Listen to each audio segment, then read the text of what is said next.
This is a veil.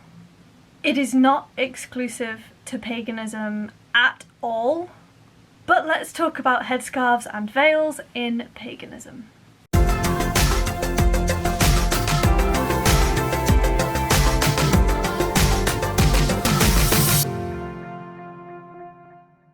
But first, just a very quick note to say that I will be live streaming a tour of my obscenely huge badge collection on Wednesday the 18th of August this year, 2021. Who knows when this video is going to get watched, at 6 o'clock. So don't forget to turn on that little notification bell so that you get notified when that happens. Don't miss that because it's going to be excellent.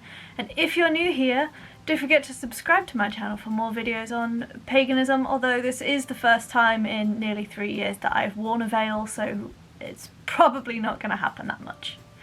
But there are future videos coming on veiling.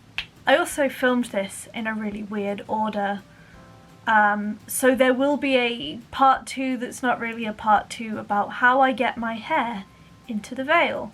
It's back there. You can expect that sometime this month, maybe next month. I try not to do too many similar videos back to back, but it's coming, it's in the future, there will be one. So let's move on to veiling. What is it? Why do people do it? When do people do it? And some specific kind of questions. While I was scripting this video, I realised that I didn't really know what people wanted to know, so again, I'm going to send you down there. If you have any questions at any point, put them down in my comment section, and I will be making a Q&A veiling video at some point because it's something I've wanted to talk about for a very long time and I just haven't got round to it yet, and I really want to know what you want to know. But let's start with the very basics. What is a veil and what counts? So a veil traditionally is a piece of fabric that is used to cover the head. And a lot of people will say, it's a hair covering, and I mean, it can be. Traditionally, you can put hair in it, but you don't actually have to cover all of your hair. It does depend on why you're veiling.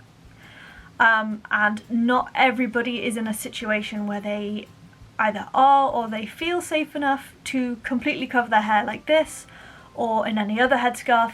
Sometimes they don't have the resources, sometimes they can't be so brazen and obvious with it. So things like bandanas, they work. Any sort of fabric scarf put over the head, whether it covers your hair or not, can count as a veil. Even a hat, which is kind of a 50-50 split. Like, a lot of pagans think that hats don't count and a lot of pagans think that hats can count.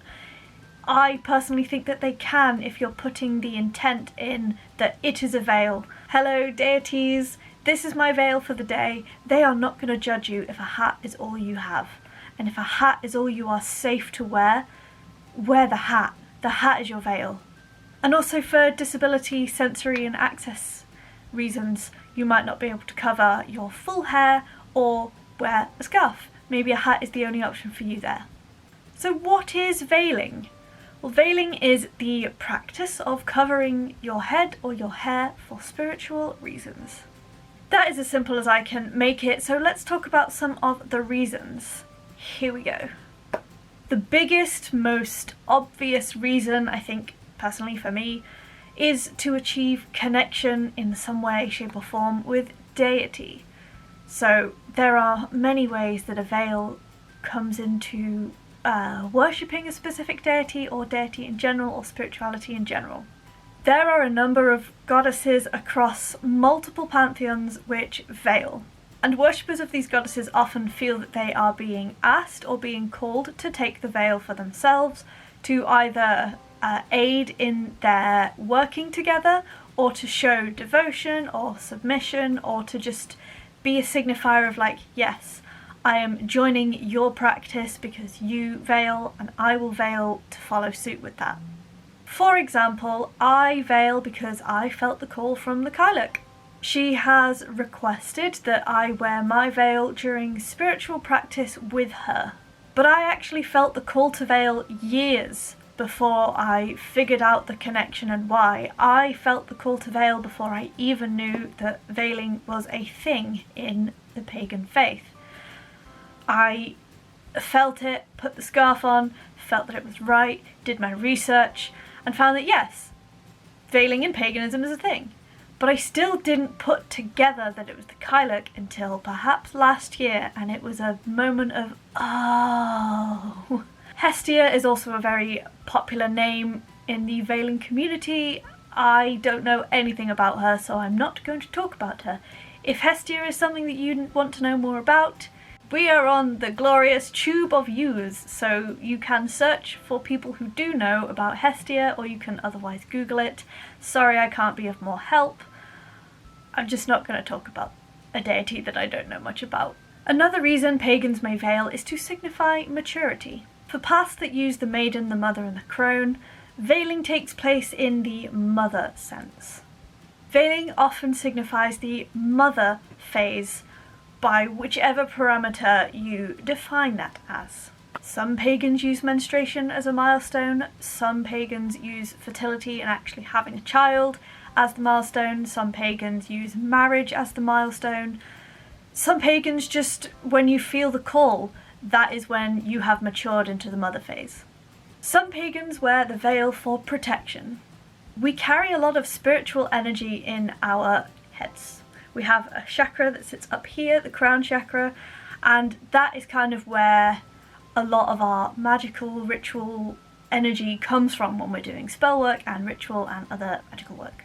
Lots of pagans use the veil to create a physical barrier over that energy centre and to kind of protect that and sort of hide it from the rest of the world, whether that's from people trying to get in or your power getting out.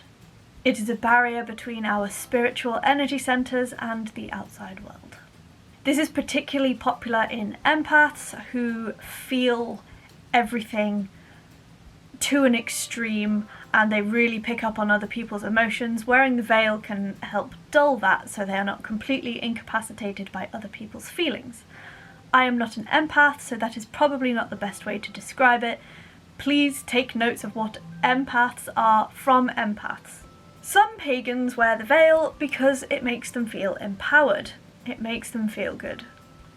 Some pagans wear the veil to put them in the ritual or magical headspace. This is particularly common when pagans don't veil 24/7 or they're not a full-time veiler and they only veil when they are in the magical working space. Sorry for the lighting change. Some pagans wear the veil for modesty. This most often is another way to show your devotion to a goddess. It can also be symbolic of marriage, it can be symbolic of bodily autonomy and consent, and it can also signify that the body is a gift from the gods and you are in control of who sees what parts of it. Some pagans wear it for confidence, so they just feel more confident while wearing a veil. Some people are self-conscious of their appearance, of their hair, and wearing a veil helps to draw the focus onto other things, especially if you have something else you need to be worried about. That sounds really ominous. Some pagans wear the veil just for visibility purposes. So they want to be visibly pagan. They want to look as pagan as possible. They want people to look at them and say, ah yes, you are religious or spiritual, etc. You might have seen in some other of my videos, I always have this little pentacle on. Sometimes I have a gold one on. Sometimes that's not enough, and sometimes you really want to be perceived as spiritual or pagan. Not that everybody knows that a headscarf will mean paganism, because headscarves are worn by lots of cultures and religions, and that is wonderful. But it makes you feel like you are visibly pagan, and that is such a great feeling I can't even put into words for you. Some pagans wear the veil as a sign of your spiritual power, or they wear it to contain that spiritual power. This is very common in people that wear their headscarf most of the time outside and in their daily lives, and then when they're doing a ritual they take it off. Some pagans find it incredibly grounding. It prevents too much energy from getting lost from our energy centre up here. Whether you want to call it a chakra or not is up to you. But it stops energy leaving us, it stops energy intermingling with the above. So you may have heard in your favourite witchy movie, as above, so below. That is a reference, for want of a better term. It is used magically. not always like the movies say. But the above refers to deity, higher power, everything that is up there. So when you are doing your magic and you are sending your energy out there to invoke things or to manifest things, that is where your energy is going. You are bringing the energy up from the ground through your body and up. And up is where you want to send your energy. And doing this is a very high energy process, and if you don't close down and ground yourself properly, you are going to suffer. You're going to be just exhausted. It's going to cause you problems in day-to-day life, and there's that feeling of like, oh yeah, you're so down to earth, or come back down to earth. That's that. And that's what the veil can help with. Having that physical barrier can stop you from accidentally staying up there or accidentally going up there in your day-to-day life, and it just keeps you grounded and in touch with the world around you. The veil can be a symbol of status in some covens. For example, if the High Priestess is the only one that veils, that veil is a signifier of her status. Some High Priestesses wear the veil like a crown, and I am so here for that. Some pagans wear it to feel beautiful, to feel confident, to feel good, any kind of positive feeling, and they enjoy wearing it. There doesn't actually have to be a massively spiritual reason. If you feel beautiful wearing the veil, then you can wear the veil. In older traditions, the witch's oh my good god. I don't know where's best for this. Not there. There we go. Thank you. Appreciate that. Okay, the sun is making an appearance. In older traditions, I can't speak, witches' power laid in their hair. The longer their hair was, the more powerful that they were, and covering their hair protected themselves and it protected their power. And similar to this, some pagans believe that their hair is a gift from the gods, like that bodies are gifts from the gods, and covering it protects it. Which is also a signifier of like, thank you gods and goddesses, and it helps you connect with patron gods and goddesses, which don't necessarily have veiling as their own practice. Some pagans find that the veil has a practical use. For example, if you're doing an outside ritual and it's windy, you're gonna have hair in your face. So using a veil to cover that can be exceptionally helpful. Or if you're working with fire, obviously you wouldn't wear a veil with tassels like this, but there are veils where you can, wrap it up and over like this. Obviously I haven't done a very good job of it. It could be worn exactly like that, and you'd have like a pin, or you can like tuck it in and it will stay on its own like this. This would be a more practical veil to wear with working with fire, but it's so much safer and better than having lots of loose hairs or loose braids around. Lots of pagans find that a bun works just as well, but honestly, any excuse to veil, I'll do it. Some pagans find the veil just to be hugely comforting. Just like putting on your pyjamas at the end of a long, arduous day, coming home and putting on the veil can just be that symbol of comfort and just make you feel better about your day. And finally, the last reason that I have on my list is it can be a part of the ritual. For example, I don't know how many of you watching have heard of witches' cords, where you just braid some cords and you set your intention and goals for the year. Well, you can do that with these. Come back. So you can wear multiple headscarves, so you have 3 tails, but you don't have to. You could do it in 2, where you just braid them, and the braiding is a part of the ritual, it's part of the reflection, it's part of the goal setting. So you just do this and set your intention for the day, or you can do it as part of a guided meditation to help focus you, or it can be a part of opening the circle, or it can be a part of any of your magical workings, to be honest. And also it does look a little bit like hair, doesn't it? It's also a nice thing just to hold on to if you're doing any part of a ritual that involves reflecting on the past, particularly if it's ancestor related, people that you've lost, or anything negative. Moving on to, when do pagans veil? Whenever we feel like it, to be honest. Whenever we feel the need, whenever we feel the want, whenever we feel the call. Some people veil pretty much 24/7. They might not sleep in it. I have slept in a veil, it was an accident and it was not a joyful experience. But some people do wear the veil every waking moment. Some pagans only unveil for rituals. Some pagans only veil for rituals. Some pagans only veil for specific tasks that help them feel closer to their god or goddess or deity, or just certain tasks that they've decided are going to be their daily practice mindfulness tasks. Some veil for set hours of the day, so 6 until 7 will be veiling hours. It massively depends on why you're veiling and any deity that is involved with that. So set tasks might be specific to a set goddess, for example. I don't have any examples off the top of my head. I personally veil whenever I feel the nudge, whenever I've had a tough day and I need some comfort or some spiritual comfort, and whenever I'm doing any working with the Kyluk, whether this is actual ritual, magic, devotions, offerings, or just learning about her. And the question I think I get asked the most in certain circles, can only women veil? Absolutely not. Everyone of every gender can veil. I do not view veiling as a gendered practice. I have made a video about gendered magic and the non-binary witch up here. If you are interested, please go and check that out. But no, veiling is not just for women. It is often considered a feminine practice, but so are bubble baths. So in ritual, we almost always have somewhat of a balance. It doesn't have to be 50-50, but we pretty much always have some sort of a balance between masculine energies and feminine energies. This is usually via symbolism, so a wand or an athame will be masculine, and then you've got the chalice, which is feminine.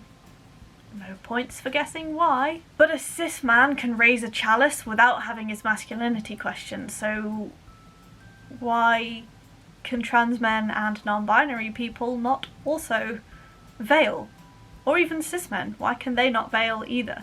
There's speculation that it's not as popular with men because of the hair length differences, which is a massive generalization, I know, but it doesn't have to be a long scarf like this, and it doesn't have to be about covering the hair. It often can be, as we've already discussed. I won't do it to you again. But it doesn't have to be like that. Bandanas, hats, and cloak hoods, they all count. A lot of the men in rituals that I go to will cloak up, and their hood will be up until they are at the point where they are ready to release that energy up. And that is kind of one of the reasons that we veil, is to keep that energy in. So a lot of men are actually veiling without really realizing it. There is the argument that you have to be actively, yes, I am veiling, to actually have it be veiling, but it's so similar that if these men wanted to veil, they kind of already are. You don't have to be a woman to devote to a goddess. You don't have to be a woman to devote to Hestia. You don't have to be a woman to devote to the Kyluk. And grounding yourself around other people and through your daily life is not a gendered experience. And please, men, you are encouraged to mature. Please exit that youth phase of your life where you're not spiritually mature and progress beyond that point. Please, for the love of the goddess. Thank you. Jokes aside, yes, men can veil if they want to. There is absolutely nothing anywhere that says that they can't. So I hope this brief video has been helpful to you. Don't forget to give me a like if it has. If you have any comments or questions, put them down in the comment section below and I will probably answer them there, but also I will make a Q&A video about it at some point in the future. Subscribe to my channel if you haven't already so you don't miss any future paganism videos and veiling videos. As I mentioned, there is a video where I tie myself a veil to show you some ways that I go about doing it. It's not a great tutorial, but it's there. And I also have a live stream of my badge collection on Wednesday, so definitely ring that notification bell so you get notified every single time I post a new video. Videos go up every Saturday at 6 PM UK time with at least one bonus video every single month. Blessed be.